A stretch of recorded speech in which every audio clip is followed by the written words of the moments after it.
Bercerita tentang kurban biasanya dikaitkan dengan kambing. Betul? Bercerita tentang kurban dikaitkan dengan onta. Tapi sebenarnya di balik kurban bercerita tentang anak muda. Namanya disebut dalam salat sampai 4 kali. Kalau salatnya 2 rakaat. Kama sallaita ala Ibrahim wa ala ali Ibrahim. Kama barakta ala Ibrahim wa ala ali Ibrahim. Dia adalah sosok anak muda yang luar biasa. Dulu biasanya disebut kenakalan remaja, kenakalan anak muda. Tapi beberapa hari belakangan kita mendapatkan surat pertanyaan-pertanyaan. Ustadz Somad, kami alhamdulillah sudah sholat, tapi bapak kami, ibu kami belum sholat. Ustadz Somad, saya alhamdulillah sudah sholat, tapi bapak saya masih pakai narkoba. Ternyata bukan kenakalan remaja, tapi kenakalan orang tua. Kenakalan bapak-bapak, kenakalan ibu-ibu. Dan ternyata Nabi Ibrahim menghadapi itu. Apa yang dihadapi Nabi Ibrahim? Nabi Ibrahim berhadapan dengan bapaknya. Diceritakan dalam Al-Quran. Apa kata Nabi Ibrahim kepada bapaknya? Ya idh qala Ibrahimu li abihi Azar. Wahai bapakku Azar. Atattakhidhu asnaman alihah. Mengapa engkau menyembah berhala? Mengapa engkau menyembah patung, wahai bapakku Azar? Mengapa menyembah berhala? Dan Azar itu bukan sekedar menyembah berhala, tapi dia pembuat berhala. Segala berhala-berhala yang ada, dia yang membuat. Dan Nabi Ibrahim berhadapan dengan bapak yang luar biasa. Lalu kemudian apa jawab bapaknya? Apa kata Azar? La illam tantahi, kalau kau tidak berhenti menasihati aku, kalau tidak berhenti mendakwahi aku, kalau tidak berhenti mengajak aku, la arjumannaka, aku akan lempar engkau pakai batu sampai mati. Wahjurni maliya, tinggalkan aku dalam waktu yang lama. Pergi sana. Jadi kalau ada anak-anak muda sekarang yang sudah hijrah, sudah ngaji, sudah ke masjid, berhadapan dengan bapak yang belum juga mendapat hidayah jalan Allah, maka pelajaran dari kurban Ibrahim alaihissalam mengalami itu. Apa jawab Ibrahim? Apakah Ibrahim mengatakan, hai bapak penghuni neraka? Apakah Ibrahim mengatakan, aku akan pancung kepalamu? Ibrahim dengan lembut berkata, Sa'astaghfirulaka Rabbi. Walaupun engkau kasar wahai bapak, walaupun kau katakan akan melempar aku pakai batu sampai mati, walaupun kau katakan kau akan mengusir aku sampai tempat yang jauh, Sa'astaghfirulaka Rabbi, aku tetap memintakan ampun kepada Allah supaya Allah mengampunkan dosa-dosamu. Innahu kana bi hafiyya.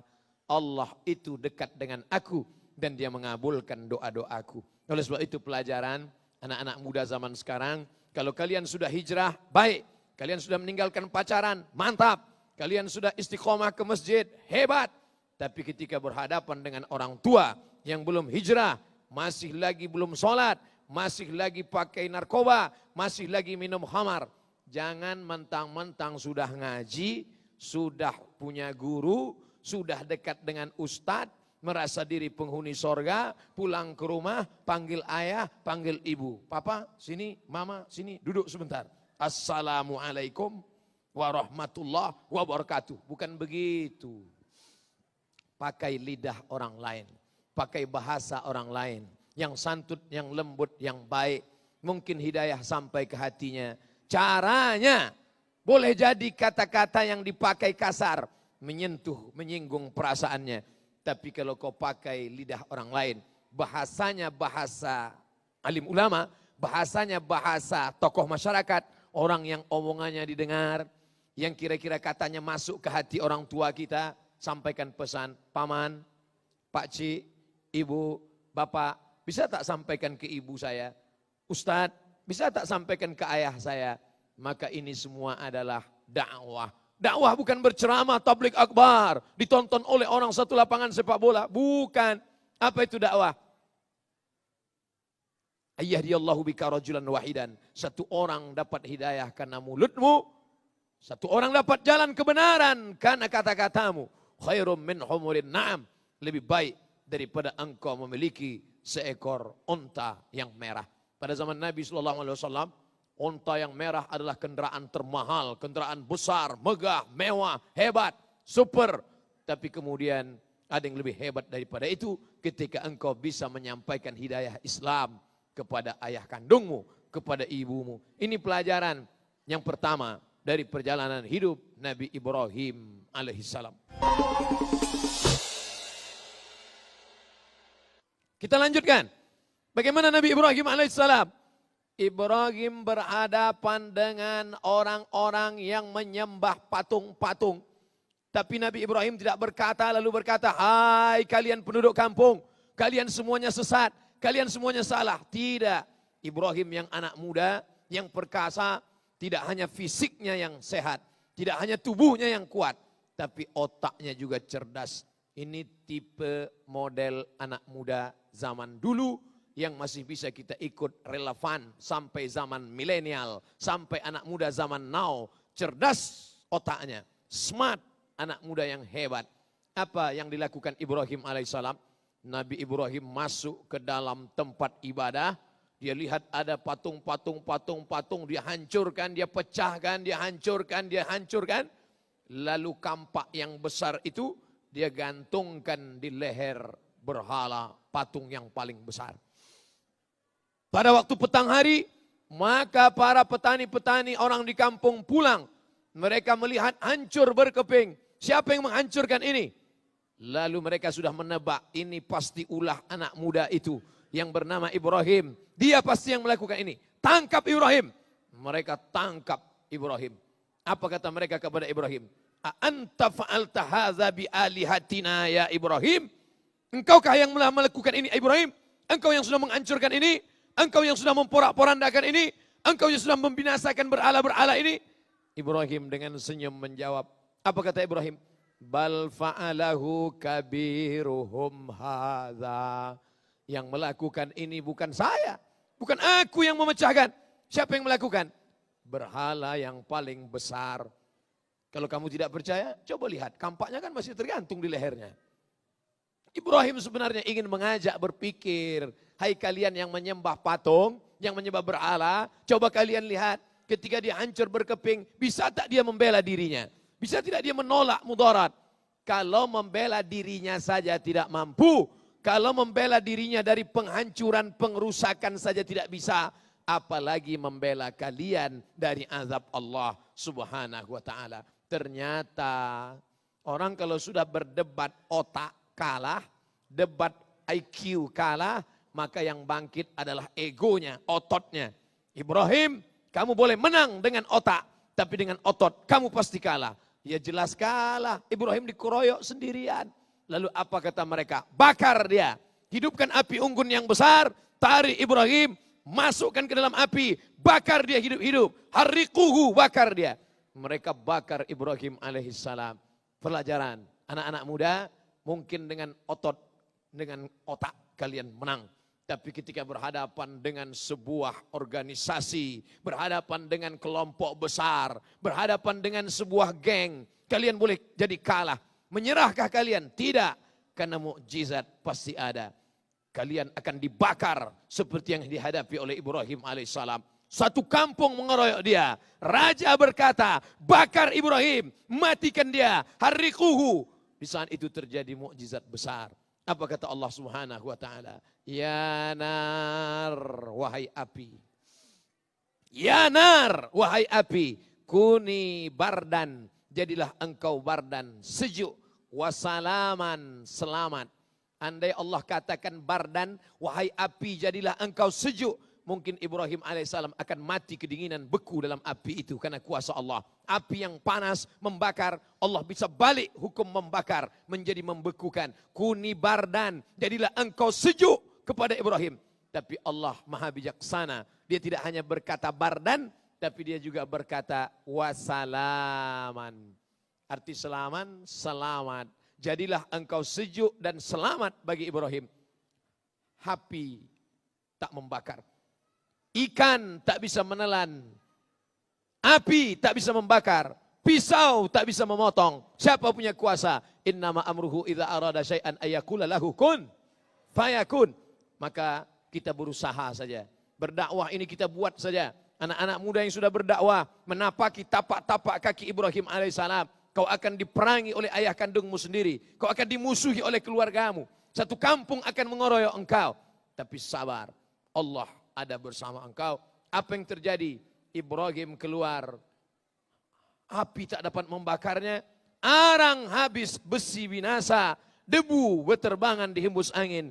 Ibrahim keluar dari kobaran api dalam keadaan sejuk, kedinginan, dan selamat. Apa maknanya? Pelajaran yang kedua, bahwa dalam dakwah engkau mesti bekerja dengan otak. Lebih otot mungkin kau kalah. Dengan fisik mungkin engkau akan kalah.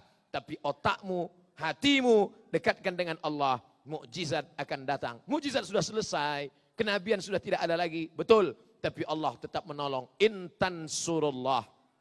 Hai anak-anak muda. Intan surullah. Kalau kau tolong agama Allah. Yansurkum. Allah akan menolong kamu. Wa yuthabbits aqdamakum. Pada saat kaki goyah. Pada saat kaki gontai, pada saat kaki tak dapat melangkah, Allah yang membuat engkau bisa melangkah. Kuasa itu bukan dari engkau, tenaga itu bukan dari engkau, suara itu bukan dari engkau. La haula wala quwata illa billah al-ali yang maha tinggi, al-azim yang maha agung dan perkasa. Oleh sebab itu serahkan diri kepada Allah. Itu bukan asal-asalan saja menyebut nama Dia dalam salat. Kama sallaita ala Ibrahim wa ala ali Ibrahim. Kama barakta ala Ibrahim wa ala ali Ibrahim. Ada hikmah yang terkandung di dalamnya. Hari ini kita berhadapan dengan anak muda yang perkasa ketika pada awal bulan dengan sepeda motornya, dengan gagahnya, dengan PD-nya. Tanggal 1, tanggal 2 sampai tanggal 15. Sampai tanggal 25 sudah tidak datang ke kampus lagi. Karena uang sudah mulai menipis. Passwordnya cuma 3 huruf saja. Pa, ma. Papa, mama. Hilang. Tapi Ibrahim alaihissalam, dia tidak bersandar kepada manusia. Dia adalah tipikal model anak muda yang otaknya cerdas, fisiknya sehat, orangnya berani melawan kemungkaran, tapi dia tidak bersandar kepada manusia. Andai dia bersandar kepada ayahnya, tentu dia tidak berani berkata-kata. Andai dia bersandar kepada orang kampungnya, tentu dia akan ikut saja orang banyak.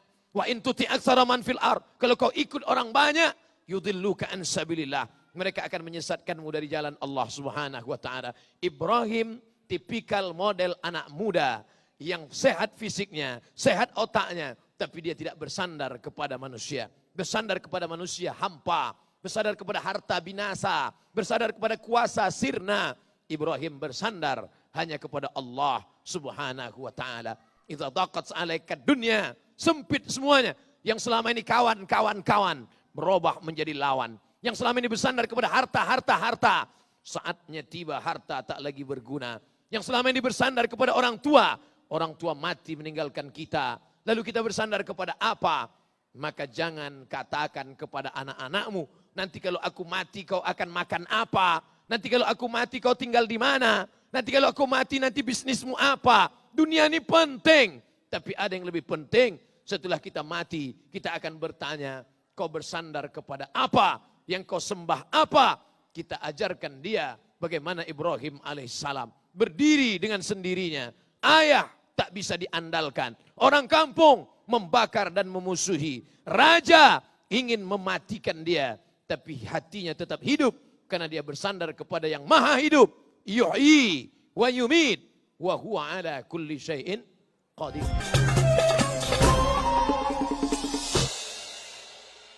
Ya Muhaimin, salah satu asmaul husna adalah Ya Muhyi, wahai yang menghidupkan. Ya Mumit, wahai yang mematikan. Kalau hari ini aku hidup karena engkau yang memberikan aku hidup. Sampai masanya aku akan mati. Kalau hari ini ada yang mati, dia bukan mati dengan sendirinya, tapi karena engkau yang mematikan dia. Itu yang kita katakan selesai sholat. La ilaha illallah wahdahu la syarikalah, lahul mulku wa lahul hamdu, yuhyi wa yumit wa huwa ala kulli syai'in qadir. Ibrahim alaihissalam merasakan itu. Pelajaran yang kelima, Ibrahim juga manusia. Ibrahim manusia biasa. Dia bukanlah malaikat. Kalau dia manusia bagaimana? Dia makan. Setelah makan, dia minum. Kalau ada makanan, ada minuman, apa yang terjadi? Ada libido seksual. Kalau begitu dia perlu menyalurkan hasrat seksualnya. Ya, maka Ibrahim menikah. Man istata'a minkumul ba'ah. Pelajaran yang kelima, wahai para pemuda. Man istata'a minkumul ba'ah. Kalau sampai usia kalian sudah bisa menikah, falyatazawwaj, menikahlah. Sebagaimana Ibrahim alaihissalam menikah. Otak boleh cerdas, tapi hawa nafsu tetap ada. Hawa nafsu kalau tidak disalurkan kepada tempatnya, dia akan merusak otak, dia akan mengacaukan pikiran. Maka Ibrahim alaihissalam diajarkan Allah subhanahu wa ta'ala kepada seluruh umat manusia. Nabi Ibrahim diakui dalam 3 agama. Agama Yahudi mengakui Ibrahim. Agama Nasrani mengakui Ibrahim. Agama Islam mengakui Ibrahim. Itulah mengapa dalam tasyahud, dalam syahadat yang kita ucapkan kama sallaita ala Ibrahim. Karena 3 agama samawi menemukan titiknya pada Ibrahim alaihissalam. Tanyakan kepada orang Yahudi, tanyakan kepada Bani Israel, percaya kalian kepada Ibrahim? Ya, karena kami Israel. Ibrahim punya anak bernama Ishak, Ishak punya anak bernama Yakub, Yakub punya nama lain dari Yakub adalah Israel. Anak keturunan dari Yakub, Bani Israel. Yahudi mengakui Ibrahim alaihissalam. Bagaimana dengan Nasrani? Mereka mengakui Ibrahim. Karena Ibrahim punya anak keturunan, nasabnya sampai kepada Isa alaihissalam. Bagaimana dengan Muhammad sallallahu alaihi wasallam? Muhammad, anak Abdullah, anak Abdul Muttalib, anak Hashim, anak Abdi Manaf, anak Qusay, keturunan daripada Adnan, cucu cicit daripada Ismail, anak kandung daripada Ibrahim alaihissalam. Menyatu 3 nasab Nabi yang diagungkan. Yahudi memuliakan Musa, Yahudi memuliakan Musa, Nasrani memuliakan Isa, Muhammad sallallahu alaihi wasallam diagungkan, dimuliakan. 3 nabi, Musa, Isa, Muhammad bertemu nasab pada Ibrahim alaihissalam. Ibrahim menikah, lahirlah seorang anak. Tapi perjuangannya panjang, luar biasa. Apa maknanya? Kalian wahai anak-anak muda, man istata'a minkumul ba'ah. Kalau ada di antara kalian yang sudah sanggup menikah, falyatazawwaj, menikahlah. Fa innahu aghaddu lil basar, karena menikah itu menundukkan pandangan. Wa ahsanu lil farj, menjaga kemaluan. Pandanganmu akan tunduk, kemaluanmu akan terkendali. Kenapa? Karena engkau ibarat perahu yang liar, tapi pada saat itu sudah tahu kemana perahu akan bertambat. Sementara yang perempuan pula selama ini risau gelisah karena nakhoda belum juga tiba. Tapi setelah tiba masanya, bertautlah 2 hati manusia, didoakan oleh orang ramai. Orang ramai berkata, barakallahu lakuma wa baraka alaikuma wa jama'a bainakuma fi khair. Ibrahim alaihissalam. Ustaz, kami ini mahasiswa, sedang kuliah di suatu kota. Bagaimana pendapat Ustaz kalau kami menikah? Bagus. Belanjanya dari mana? Ya saya tidak tanggung jawab. Tanya orang tua, kamu dapat kiriman? Iya. Calon mempelai perempuan itu juga dapat kiriman. Iya, satukan antara 2 APBD. Maka kalian bisa menikah. Bahwa dulu bersusah-susah, ya, berakit-rakit ke hulu, berenang-renang ke tepian, bersakit-sakit dahulu, sakit-sakit juga kemudian. Bersakit-sakit dulu masa kuliah, nanti sampai masanya kalian akan senang, bahagia, sukses tadi, sukses kuliah, sukses kerja, sukses anak. Kenapa tidak? Wahai bapak-bapak, wahai orang tua, apakah kau rela anakmu berzina? Apakah kau biarkan anakmu berteman dengan yang tidak mahram demi hanya untuk menjaga kehormatan? Padahal ini perbuatan yang tidak diridhai Allah. Padahal engkau kaya, uangmu banyak. Kenapa kau tidak nikahkan? Ustaz, boleh nikah muda? Baik sekali. Kalaulah kita tahu nikah itu betapa baik hikmahnya. Kalau kita tahu betapa nikah itu baik manfaatnya. Mungkin kita juga akan cepat menikah. Pagi khitan, sore menikah. Tentu tidak secepat itu. Ada masa-masanya. Seorang sahabat Nabi bernama Amr bin As. Dia punya anak namanya Abdullah bin Amr bin As. Baca dalam biografinya. Jarak antara Amr bin As dengan anaknya Abdullah bin Amr bin As hanya 11 tahun saja. Kalau jarak antara bapak dengan anak 11 tahun, jadi nikahnya umur berapa itu? Artinya apa? Menikah baik, mampu. Bagi yang tidak mampu bagaimana? Faman lam yastati, siapa yang tidak mampu, fa'alaihi bisawm, banyak-banyak puasa sunnat.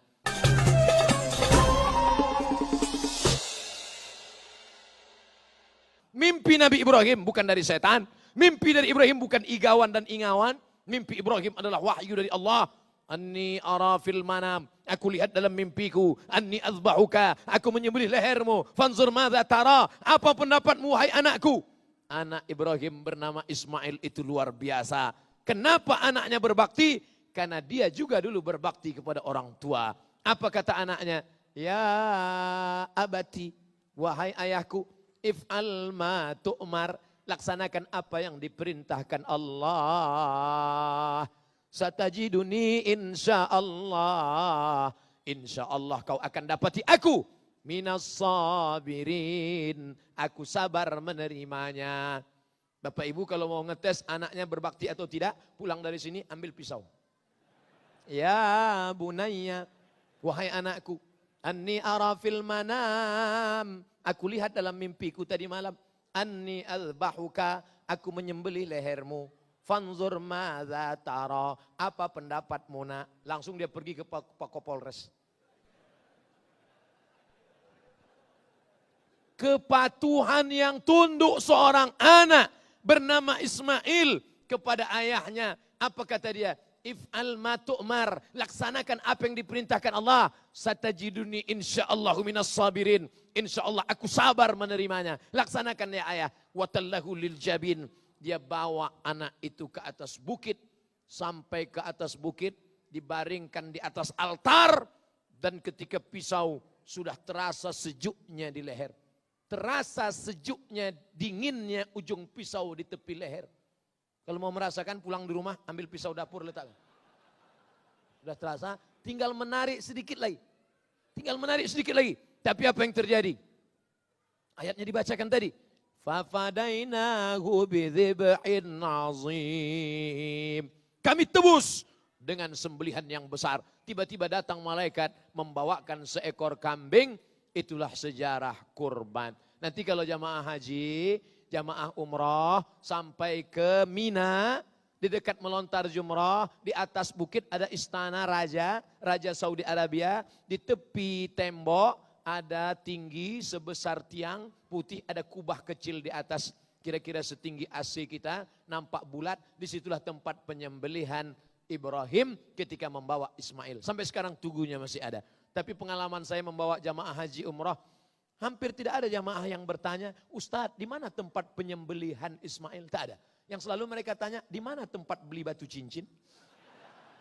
Di mana tempat beli ceret kuning dan celak? Itu artinya masyarakat masih minim kepedulian terhadap sejarah Ibrahim alaihissalam. Padahal di sana, untuk apa tempat itu? Untuk apa tugu itu? Untuk apa? Memangnya kita mau sembah? Tidak. Kita tidak menyembah tugu, tapi untuk apa? Mengenang bagaimana Ibrahim alaihissalam kepatuhan kepada Allah. Allah tidak minta kambingmu, Allah tidak minta ontamu, yang diminta Allah yang paling kau sayang. Allah tahu umat Muhammad ini imannya belum sampai ke tingkat Ibrahim, maka Allah tidak minta anak kita. Yang diminta Allah apa? Hanya seekor kambing 2.500.000. Kalau lebih mahal daripada itu tolong tawar. Masjid dekat rumah saya mematok harga, Ustadz Somad, kami dari panitia kurban 2.300.000 tambah biaya operasional 100.000. Kalau Ustadz mau berlapang dada, berlapang kantong ingin tambah 2,5 juta, bagus sekali. Karena panitia juga mau minum-minum kopi paginya. Kopi apa? Kopi luwak. Lalu kemudian mereka bertemu, berjumpa dan kemudian bersilaturahim. Maka cuman 2,5 juta. Nabi Ibrahim alaihissalam, anak yang ditunggu selama 86 tahun. Allah tidak minta anakmu, karena Allah tahu. Jangankan anakmu, kambing saja diminta kau protes. Allah hanya minta seekor kambing yang akan dipotong. Fasalli li rabbika wanhar. Fasalli, salatlah. Kita sudah salat, tapi ada satu lagi. Wanhar, berkurbanlah. Orang yang cinta pasti ada berkorban. Kalau ada orang hanya berkata-kata saja, oh my dear, oh my darling, lautan kan ku seberangi, bukit kan ku daki. Buktinya mana? Enggak ada, bohong, ngomong kosong. Tapi ketika kau bisa tunjukkan bukti, beriman kau kepada Allah, ya. Sayang engkau kepada Nabi Muhammad, ya. Suka engkau kepada Ibrahim? Ya. Apa buktinya? Kama sallaita ala Ibrahim wa ala ali Ibrahim. Kama barakta ala Ibrahim wa ala ali Ibrahim. Mana buktinya? Ini kambing. Untuk berapa orang? Kami satu rumah. Pelit sekali engkau. Nabi Muhammad sallallahu alaihi wasallam apa yang dia berikan? Dia potong sendiri 63 ekor. Ambil pisau, potong. Ambil lagi, potong. Ambil lagi, potong. 63 ekor. Setelah itu dia ambil pisau, dia berikan kepada Sayyidina Ali. Ali, lanjutkan. Ali motong lagi 37 ekor. 63 tambah 37 ekor. Berapa? 100 ekor. 100 ekor kali 35 juta. Itu onta paling murah. Itu pun karena yang jual udah teman dekat betul. 35 juta onta paling murah. Kali 100 ekor. 35 juta kali 100 ekor. Berapa? 3,5 miliar. 3,5 miliar kalau kita belikan cendol berenang kita. 3,5 miliar kurban Nabi Muhammad sallallahu alaihi wasallam. Kira-kira kalau ada orang berkurban 3,5 miliar, orang kaya apa orang miskin? Kaya. Sekarang digambarkan Nabi Muhammad itu miskin, susah, melarat, bajunya compang-camping. Itu bukan Muhammad yang kita kenal. Muhammad yang kita kenal sallallahu alaihi wasallam, afdhalus salah alaihi azkas salam. Dia berkurban 100 ekor onta. Kalau kau mau menunjukkan kau kaya, bukan dengan rumah yang besar. Kalau kau menunjukkan kau kaya, bukan dengan baju koko yang mahal. Kalau kau menunjukkan kau kaya, bukan dengan cincin emas yang 3-4. Kalau kau menunjukkan kaya, bukan dengan mobil yang mewah. Kalau kau menunjukkan kau kaya, berkurbanlah engkau 100 ekor onta. Begitu. Allahu Akbar.